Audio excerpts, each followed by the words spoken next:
Sa bawat pagagawa ko sa'yo, 10 milyon yun para sa'yo. Dapat lang, dahil walang pinagkaiba ang kriminal sa makinarya. Pag walang langis, hindi dudulas. Pag walang gasolina, hindi arangkada. Gusto kong malaman niyo na hindi ko nakakalimutan na tinulungan niyo si Ryan kaya siya nakabalik dito. Kung maninirahan kayo dito, kailangan masipag kayo. Gusto ko pulido lahat ng trabaho, matikulosa akong tao. Do you understand that? Opo. Ma'am. Dalhin niyo ako kay Edward, please. Sino si Edward? Edward. Alam mo ba kung paano namin siya makakontak para malaman niya kung anong nangyari sa'yo? Nasaan na ang sinumpa mong tungkulin? Pagiging isang sundalo! Sundalo! Mukha ba akong sundalo? Pilay na nga ako eh! Pilay na nga ako eh! Pilay! Ako muna! Pilay! Ganun ngayon na nasa akin na yung 100 million. Mas madali ko nang magagawa yung mga gusto mo gawin.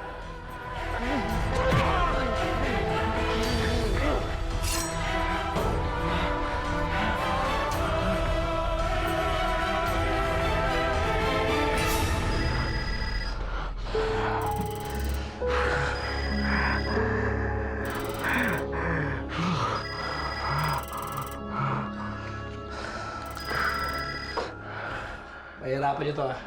Boss.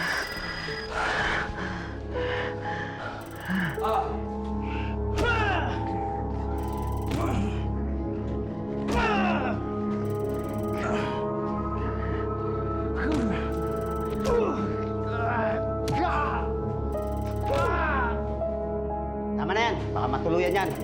Si Bossing balang tumapos dyan.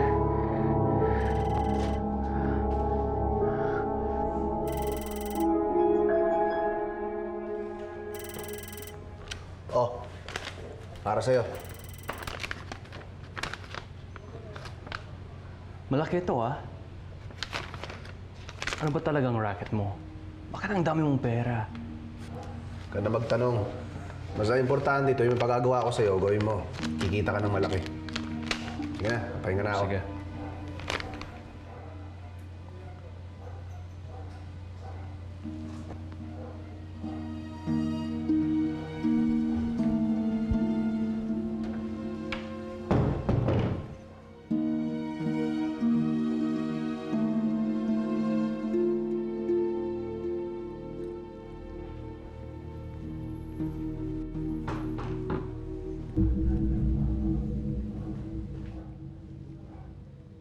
Hoy, pretty boy.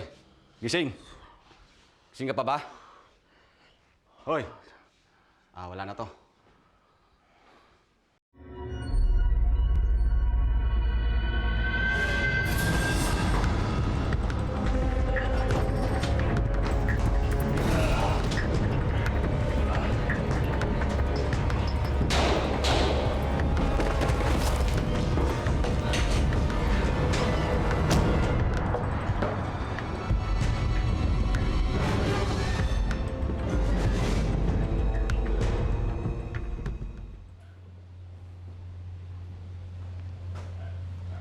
Anong ginagawa mo dito?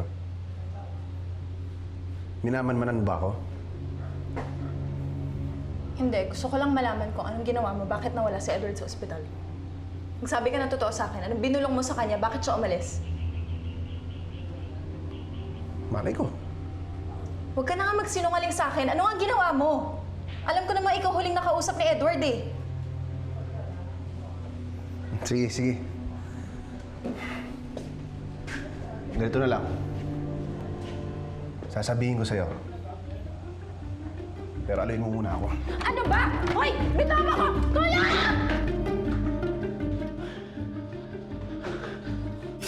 Edward! Sige, bitawan mo yan!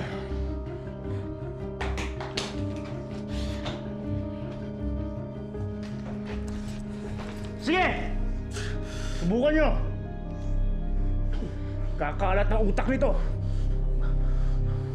Huwag kayong magpapaputok. Ibabaan niyo nga yung mga niyo!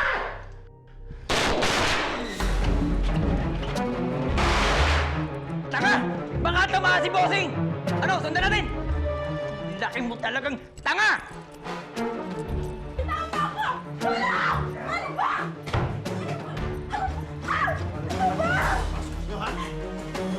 Siguro pagkatapos na patatawarin na kita.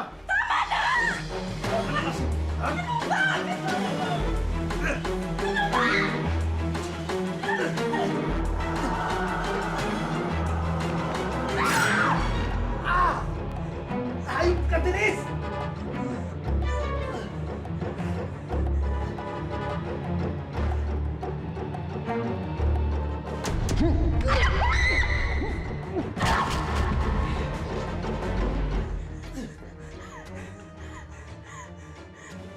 Sige!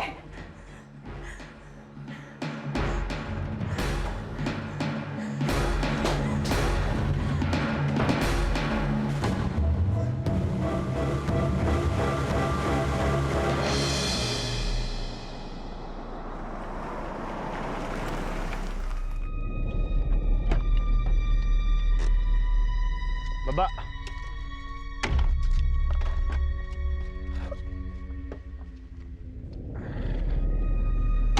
Papatayin mo na ba ako, Edward? Lakad! Punta dun! Edward, hindi mo rin ako kayang patayin eh. Yan ang akala mo. Pinagkatiwalaan kita. Tinuri kita parang isang kapatid. Pati si Cathy nagtiwala sa'yo. Pero anong ginawa mo? Pinatay mo ang taong pinakamamahal ko. Kaya oras na para mamatay ka na rin. Edward, hindi mo ako kayang patayin.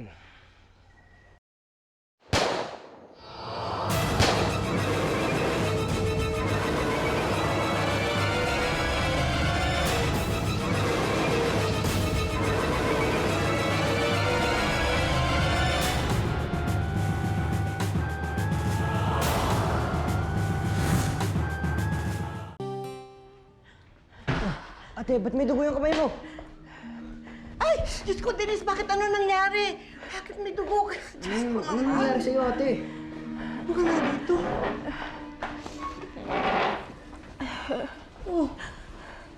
Hindi ko naman po sinasadya eh. Ano ba nagawa mo? Wala ho ako sugat eh.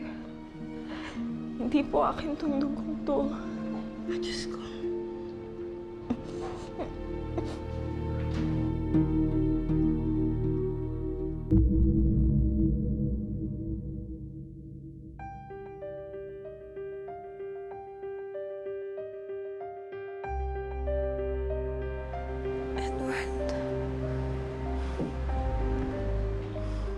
Mabuti naman at nagkamalay ka na ulit. Tulungan mo ko. Ibalik mo na ako sa pamilya ko. Sa asawa ko. Alam mo ba kung saan namin sila pwedeng kontakin?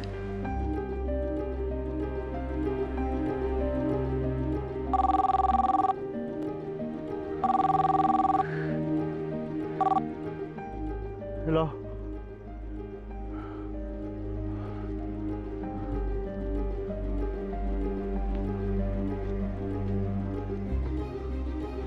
Cathy?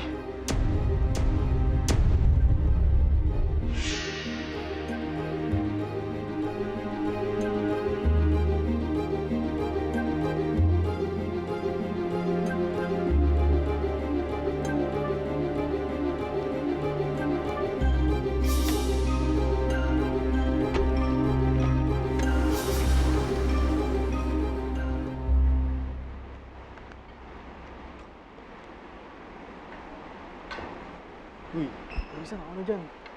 Ako na dito, Ryan. Hindi, ako na. Hayaan mo na ako. Pinagsilbihan mo na ako nung nakidnap ako eh. Alam mo, kung ako lang talaga masusunod. Ryan?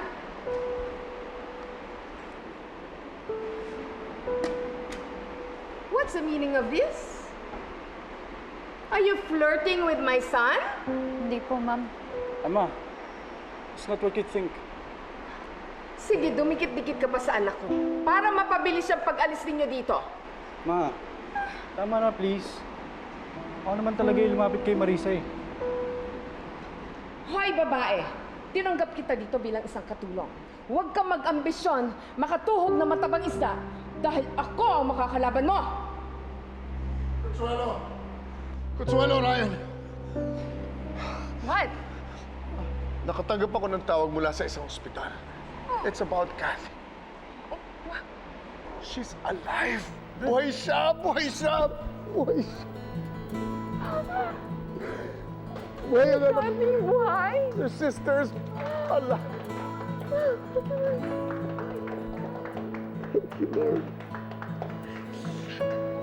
Buhay siya. Sigurado ka ba dyan? Yes. Buhay ang ate mo! Ano? Buhay ang ate mo! Salbahe naman pala talaga yung maning yan. Diyos ko. Panigurado, hindi ka natitigilan ng maning yan. Ako, Diyos ko naman, huwag naman sana kayong matuntun dito. Pero sandali. Totoo ba yung sinabi mo? Na may kinalaman si Manny sa nangyari kay Edward? Yan po yung hinala ko, pero hindi ko na alam kung saan ko pupuntahan si Edward eh. Kawawa naman yung apo ko. Ano na nga, may nangyari na nga doon sa asawa na wala na. Pagkatapos ngayon, hindi pa siya tantanan ng problema. Ano ba naman yan, Lord? Diyos ko.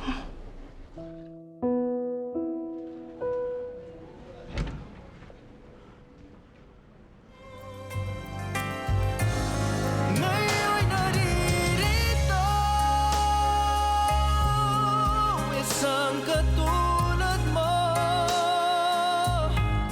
na sa'kin ay nagmamahal ng buong tapat. Nangakong akin lamang pag-ibig na wagas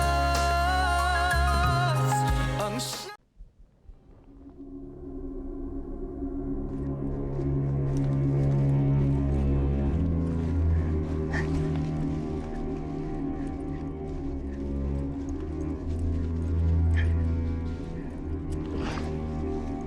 Tayo nyo!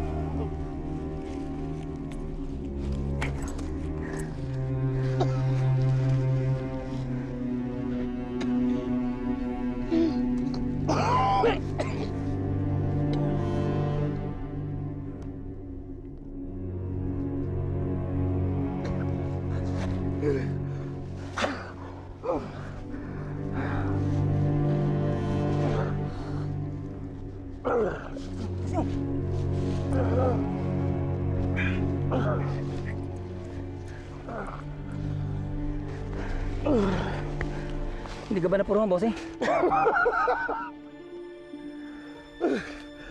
Tarantado yan ah. Pinili niya talaga ako. Buti na kailangan kilala ka na yung Edward na yan.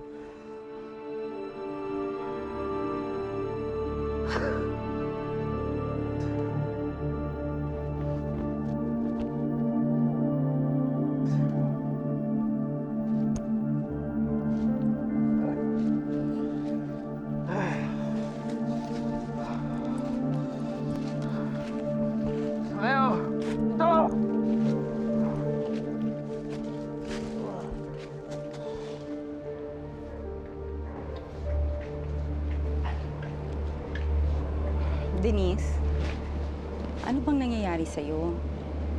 Kanina ko pa napapansin na parang ang lalim-lalim ng iniisip mo. Parang balisang-balisa ka. Hindi ho, hinihintay ko lang po kasi si Edward. Ang tagal umuwi eh. Sabi ko na nga ba eh. Yung Edward na naman na yan ang nasa isip mo. Denise, wala ka na bang ibang iisipin kundi ang lalaking yun? Baka naman iba na yan. Siyang naman, parang pamilya na natin si Edward. Eh, nagmamalasakit siya sa atin, kaya sinusuklian ko lang. Ganun nga lang kaya yon, Denise? O baka naman mahal mo na si Edward? nakita ka. Kasi boy.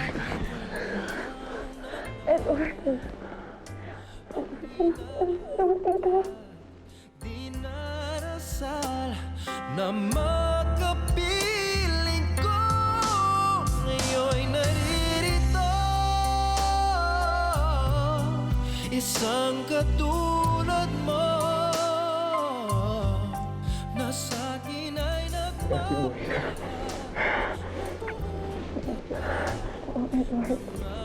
Ako to.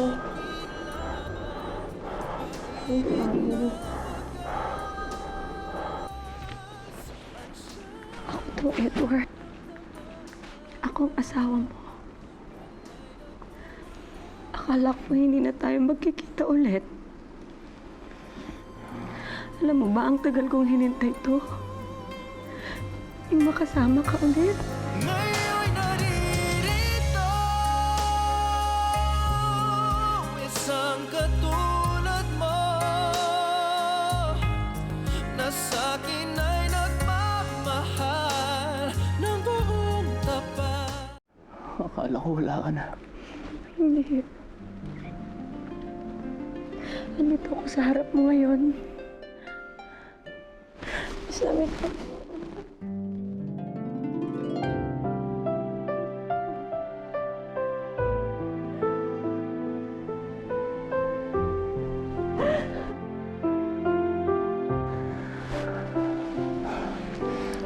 Miss din kita, Kathy. Miss kita na sobra-sobra. Akala ko mababaliw na ako nung wala ka. Sobrang hirap ng buhay.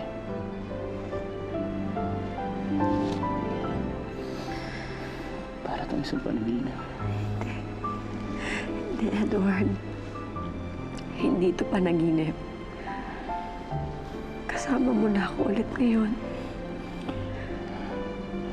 Huwag na huwag mong hahayaang makuha ko ulit ng iba, ha? Hindi ko kaya magkahiwalay tayo.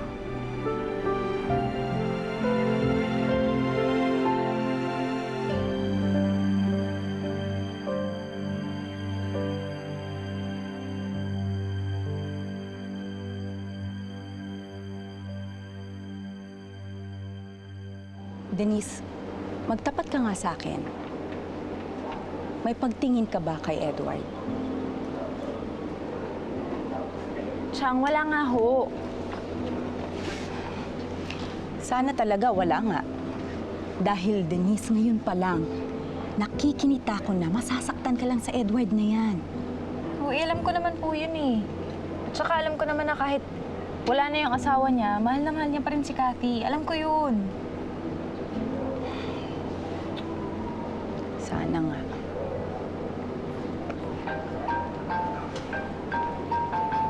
Oh, huwag mo na sagutin yan. Uy, huwag na. Chang. Alam mo naman siguro kung bakit ko ginawa sa'yo yun. Punyeta ka, Denise. Lumalaki na atraso mo sa akin, ha? Pasalamat kami, naasikaso lang ako ngayon. Pero pagkatapos ito, humanda ka sa akin. Hoy, tigil-tigilan mo ko ah. Kung ayaw mong mas matindi pa dyan gawin ko sa'yo.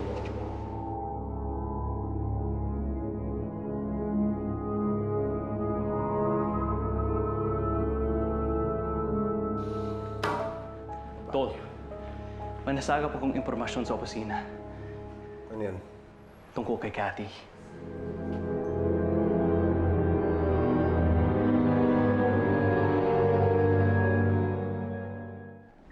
Salamat sa Diyos at binalita niya sa akin. Natatakot ako, Edward. Mangako ka sa akin. Mangako ka na hindi mo na ako hayaang mapunta ulit sa iba. Hindi na. Pangako yan. Kahit anong mangyari. Kahit anong gusto mo, kahit anong hiliin mo, bibigay ko sa'yo. Huwag ka lang mawawala sa akin.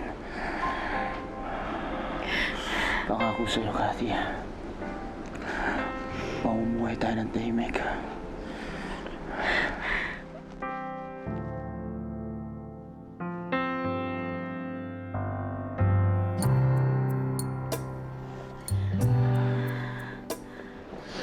Kamusta na ang baby natin?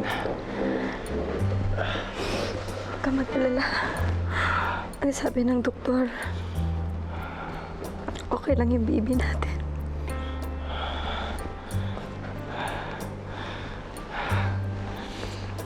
Mabait pa rin ang Diyos, Kathy. Tinulungan niya tayo. Baby, kapit ka lang ha.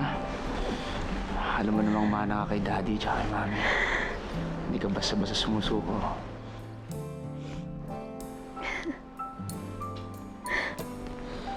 Paano ikaw, Kathy?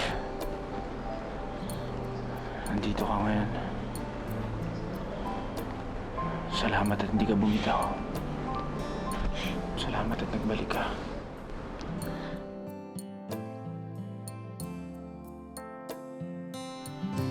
Nakita ka at nasabi kong ikaw na nga ang hinahanap at dinarasal na magapiling ko ngayon'y naririto. Isang katulad mo na sa Nay, narinig niyo ba yung sinabi ni Sir Ramon? Buhay si Ma'am Cathy. Natutuwa ako at nakatakas siya sa mga kidnappers niya. Ako nga rin eh. Sobrang natutuwa ako para kay Ryan. Sigurado masayang-masaya siya ngayon. Narinig ko kanina nung pinagsabihan ka ni Ma'am Consuelo. Anak, huwag ka masyadong magpapadala sa pagkagiliw mo kay Sir Ryan. Sumunod ka na lang kay Ma'am Consuelo. Hindi ko alam, anak, kung saan kita dadalhin pag pinaalis tayo dito.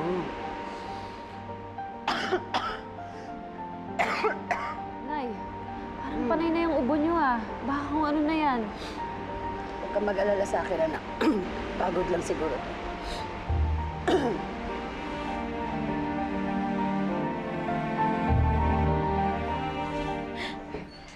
Gabi! Oh, Gabi! Oh, oh Gabi! Buhay ka, Gabi! I can't believe it! Ayan, Gabi! Gabi! Buhay ka nga! It's you! It's you, Gabi! Akala namin, anak, hindi ka na namin makakasama. Oh, sobra akong nag-alala sa'yo, Ryan. Pero alam mo, ang laking tuwa ko nung nalaman kong nakatakas ka kay Gabi. Sino mga kasabwat niya ni Gabi na yan? I'm gonna make him suffer. Marami sila. Lahat ng tauhan ni Gabi. Pinahirapan nila ako.